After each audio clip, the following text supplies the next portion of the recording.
No, not now, not ever. While protesters gathered outside, the city council makes a decision that could alter the future of Corpus Christi forever. Coming up, details on the Inner Harbor desalination plant vote and a live look inside City Hall. And while local government faces crossroads, Texas sees a stop to its redistricting plan. Just ahead, why federal judges shot down the state's new congressional map.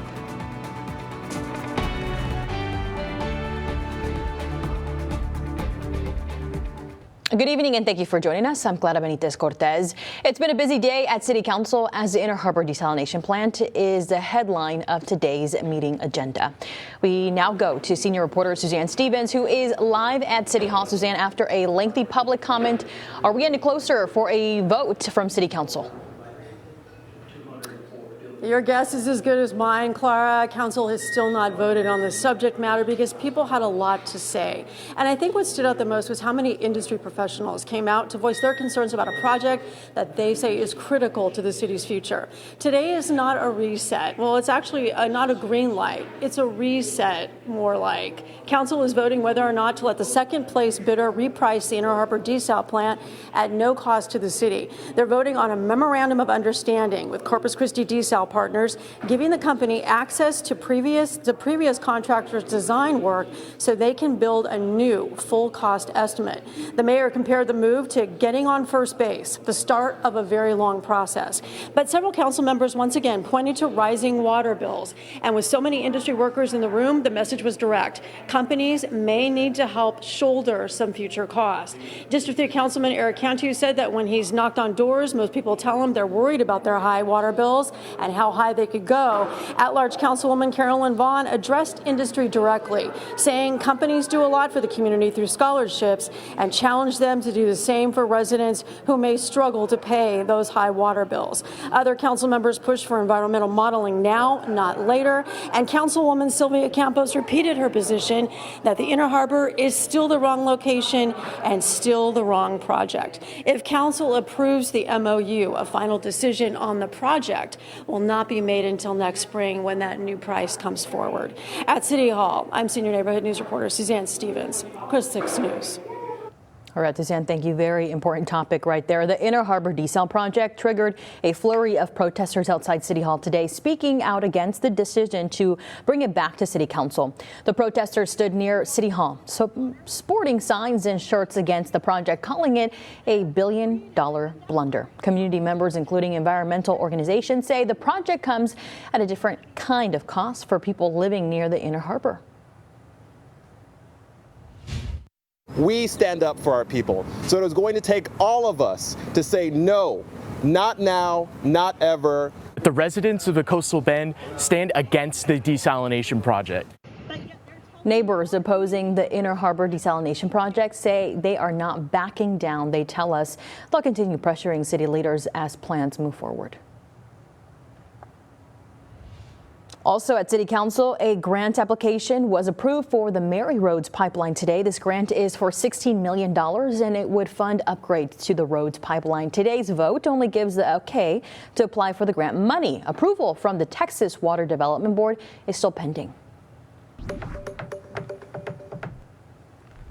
In redistricting news, a federal court ruled Texas cannot use its newly drawn congressional maps in next year's midterm elections.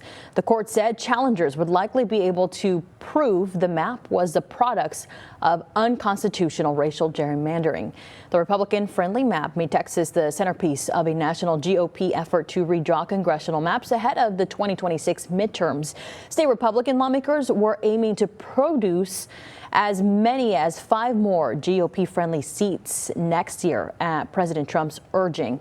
Now, the court ordered Texas to use its previous map, which the state enacted after the 2020 census. And the city is one step closer to reducing the speed limit on South Staple Street between Saratoga and King Trail Drive from 50 to 45 miles per hour. City leaders passed the first reading today to make the change permanent. Business owners along the busy corridor say they've witnessed too many drivers speeding in crashes. According to TxDOT, there have been over 150 speed-related crashes in this stretch since 2022. Anybody that's familiar with Staples knows it is a very busy street, and there's a lot of people going way too fast. The ordinance also proposes to increase the speed limit from Gilead Road to County Road 47 from 55 to 65 miles per hour. The second and final vote is expected to take place on December 9th. Well, the city's Meals on Wheel program is getting a huge financial boost from HEB. The City Council today voted to accept a $75,000 donation from HEB. The Parks and Recreation Department's Meal on Wheels program provides home-delivered meals to our senior citizens. This year, the program was able to serve nearly 52,000 meals. Today's donation will increase that number more than 9,600. Corpus Christi provides an amazing service to our senior citizens, and so we're thrilled that we could provide $75,000 to continue in their efforts, make sure that our seniors that are homebound receive a hot meal and that we treat them and care for them in the same way that we do every other citizen that shows up to our community. Okay. All of the meals are prepared by city staff at the Nutrition Education Service Center. Well, it's been a busy day across the coastal bend, and we've been blessed with some gorgeous weather to go along with it. For more on the forecast, we welcome in meteorologist Stephanie Laubert. Tell us. Hey, we are looking at some good things on the horizon for the forecast. Is it exactly the forecast we would like? Maybe not. We could do better. I would love to tell you that there's a lot of rain coming and a huge cool down just in time for Turkey Day next week. We're heading in that direction, though. It's complicated. Let's talk about what we got so far today. You may have noticed more clouds in the sky, maybe even the kind that look like they want to rain. You may have been placing bets out there, but no, not a whole lot in that department. Not yet.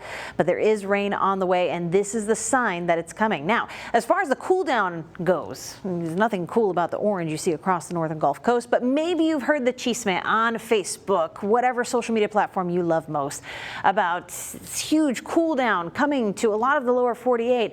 We're going to talk about how much truth there is to that, because right now there's nothing cool about the 80s across nearly the entire Lone Star State. But there's some cooler weather to tap into here. We're just missing a big piece of the puzzle. I'll break down how it all comes together in your forecast ahead. All right, Steph, thanks. If you live in Robstown and wondered why your electric bill looks off, you're not alone. Listen up. Many neighbors in Robstown have been tagging us on Facebook saying they've been billed for misread meters. The Robstown utility system tells us they are aware of the issue and are addressing each case individually, since meters are read manually and subject to human error. The meter was underread. In that case, the following month, it'll catch it, the consumption will catch up, and that means the electricity was used. The second discrepancy is when it was overread. And when it's overread, that can be a one-time adjustment, and that's an easier fix because the electricity has not been consumed at that time.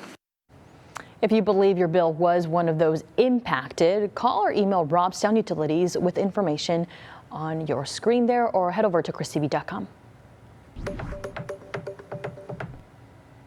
Well, the collapse of the Francis Scott Key Bridge in Baltimore was a massive story last March, and officials now know the cause of this catastrophe.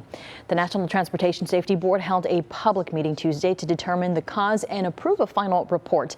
It came down to a small label installed on a wire on the cargo ship that crashed into the bridge. Now, the label was put in the wrong place, which kept the wire from getting good connection in a circuit breaker. That caused a blackout on the ship before it hit the bridge. The fact is, none of us should be here today. This tragedy should have never occurred. Lives should have never been lost. As with all accidents that we investigate, this was preventable. Transportation Authority says the bridge replacement is projected to cost between $4.3 and $5.2 billion. It won't reopen until at least 2030. Well, back here in the Coastal Bend, our roadways are busy as neighbors head home from work. We hope you're having a good Tuesday. We'll be right back with more news from your neighborhood. This is Veterans in Focus, sponsored by the Heil Law Firm, battling for justice, winning for the community. A local veterans group is using the power of film to spark a deeper conversation. The Veterans Roundtable of Corpus Christi will be showing a 20-minute preview of a documentary called Firewatch this Thursday. The three-part series centers around three themes: born from grief, driven by justice, and fueled by love. The title of the documentary, Firewatch, references Rosie and Leroy Torres from Burn Pits 360 and their advocacy for those sick and dying from toxic exposure. The showing on Thursday will be followed by a briefing about the PAC Act. But I started talking to them, say, look, friend, we need to get behind this. I'd really like to brief the veterans on what's going on with the PACT Act, and it's a perfect segment, right? It's a perfect segue to look, it hits you with this film, and then I'm going to teach you what you can apply for. We'll tune in at 6 for this week's Veterans in Focus, where we speak with the producer of the film about what inspired the project and the future of the documentary. I'm Melissa Trevino, your neighborhood news reporter in Falfurrias, standing in front of the Lopez Williams VFW Post 7634. For decades, this has been a gathering place for local veterans, but now they say what they need most is new members, and without them, the future of this post could be at risk. We need you. We need your expertise. We need your service. A plea from a local veteran trying to keep his post alive. Commander Ricardo Rubio has led the VFW Post 7634 for the last 2 years. Now he needs neighboring veterans' help. We do not have enough members to operate the post. I do most of the work here. Rubio tells me on paper the post has 41 members, but because of age and medical issues, only about 9 regularly show up. Now, time is running out for this organization. Rubio has until mid-December to recruit the help he needs. I've been visited by the district commanders, and they told me that if I don't get enough people to come in and help share this load of responsibility, that they're going to suspend the post. Suspension would mean 6 months to fix the problem, or the 70-year-old post could close for good. That's something that I don't want to see. Rubio served in the U.S. Air Force for 21 years and found community through veterans groups. After serving with the Fremont Veterans Association, he was invited to the Lopez Williams VFW Post 7634, and before long, elected as the commander. At first it was exciting. You know, it was a challenge to me. I took that challenge and I ran with it, and I was able to make things work for the post. Now he's doing what he can to help the place that helped him, a place for veterans to connect so they never feel alone. Commander Ricardo Rubio tells me they need new veterans to join and work if they want to keep their doors open. To join, call 361-415-4252. In Falfurrias, I'm Melissa Trevino, your neighborhood news reporter, Chris 6 News. All right, Melissa, thank you. Now let's take a look at traffic out on our roadway. Stephanie, how is it looking out there? Well, Clara, not too bad for the ride home on a Taco Tuesday. There are a lot of vehicles out there, but we're moving smoothly on SPID, as seen here from our Skycam. What about other commutes around this time? The usual? Yeah, it looks that way out on 37. The usual stop and go as folks try to figure out where they need to go. Crosstown Bridge, Bayfront, you know the drill. People still getting used to that. There's a little stop and go on SPID at the Crosstown interchange, but otherwise looking good. Saratoga has some stop and go, and the usual culprit, Staples, is looking slow. As you head out, make sure you stay safe and drive safe. Stick around. I've got the forecast scoop ahead.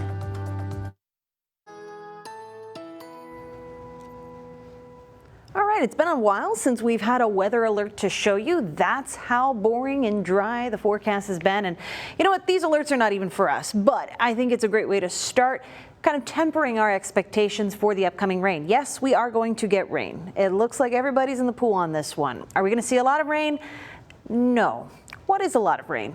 Measurable rain at this point. Our bar is set very, very low here. We just need to see waterfall from the sky, right? There are some positives out of this, though. There's a good deal of rainfall that is expected up in central Texas, the hill country, down into just outside the coastal bend. That means there's a good drink of water coming to parts of our watershed. Of course, we'd like a lot more locally, but this is not the worst forecast, especially since we are going to see some rain. Let me reiterate that again. There will be rain here in the coastal bend. We have been seeing these ingredients coming together since last week. More of that mugginess out there, and even at this point, dew points continue to slowly creep up. At this point, we've pretty much maxed out all of the room in the air around us to hold water. It's pretty muggy out there. So dew point temperatures, we've been tracking this. It's a good measure of how much water is in the air around us compared to the temperature, and we're in that top category, oppressive 70s for nearly all of the neighborhoods here in the coastal bend.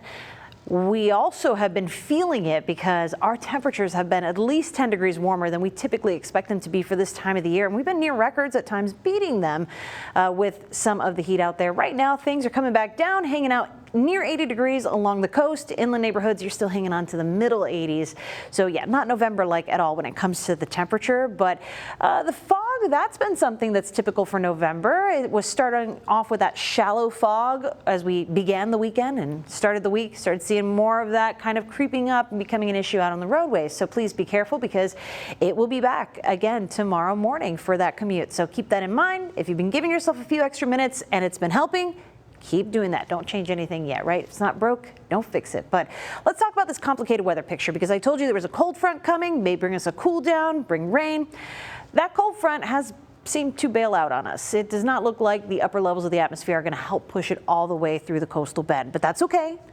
That just gives us more days where the opportunity for rain exists. So it's going to be a little bit at a time over the course of a few days, but it's going to bring a good deal of rainfall to our neighbors up the northwest, and that's why they already have flood alerts on deck for tomorrow night into Thursday. This front is going to rain out well into the northern half of our watershed, but there's another front on the way. It looks to get here hopefully by next Wednesday, and that may bring us cooler temperatures. The indication is that now, but it's a couple days out, so we'll keep our fingers crossed and focus on the more important goal here. We need some rainfall desperately, so decent rain chances. Remember, this is going to be a scattered event. Not everyone will see all the rain all the time, all at once. It's going to come in patches, and we are going to see measurable rainfall. It looks better for our more northern neighborhoods. This is over 7 days, so this takes us just about up until Thanksgiving, and it looks like everyone is going to have some measurable rainfall, most of that being for those of you who are along 37 or to the north. So we're continuing to monitor this forecast and how much rainfall we can expect, but you can expect to start seeing that water falling out of the sky tomorrow, really going to be noticeable on Thursday and Friday into the weekend. You're watching Chris 6, part of the Scripps News Group. Welcome back. Educators from across the coastal bend gathered this morning for the second annual Superintendent Symposium hosted by Del Mar College. Nearly 25 school districts took part in the event, which highlighted the rapid growth of Del Mar's dual enrollment program. The program now partners with 51 ISDs and is projected to make up 31% of all credit enrollment by fall of 2025. We caught up with San Diego ISD superintendent, who told us why events like this are so fundamental in creating real opportunities for students across the coastal bend. It is very important to attend a conference like this to learn about the new programs that they offer so that we can learn about those programs to offer to our students in our school district. Superintendents say events like this help keep districts connected and ensure students across the coastal bend have access to more pathways towards college and career success. It's an inside look at the woman who represents the sparkling city by the sea. Just ahead, we have details on the brand new documentary that's all about the Queen of Tejano music. Well, welcome back. Before we let you go, just a reminder that a brand new documentary about the Queen of Tejano music, Selena, is out now on Netflix. The documentary titled Selena y los Dinos, A Family Legacy, features archive footage and interviews with the Cantanilla family. Directed by filmmaker Isabel Castro, the project focuses on Selena's early beginnings all the way to her success in the Tejano music scene. The doc just came out yesterday and is now streaming on Netflix. Go and check it out and let us know what you think. Gonna go watch that later on today. I'm excited because some of that has some footage from our news organization from back in the day. So that's what I'm going to go confirm and see. So I'm going to be like, hey, what was theirs? What was ours? So should be cool. Well, you know, we got some movie weather ahead because there's rain coming back to the forecast. It's not going to be a washout, but our front kind of bailed on us. It's going to die on our doorstep, but that's good. It gives us a couple of days where we have the opportunity for rain. I have rainy icons on each of these 7 days, something I haven't had in a really long time. So we're just going to take that as a win. If you want to cool down, we might be looking at one for Thanksgiving, about what we expect for this time of the year. Nothing too crazy as it looks now, but we'll keep an eye on it. All right, everybody. Well, thank you so much for watching Chris 6 News at 5 o'clock. We will see you here in 30 minutes at 6. Bye-bye. Bye.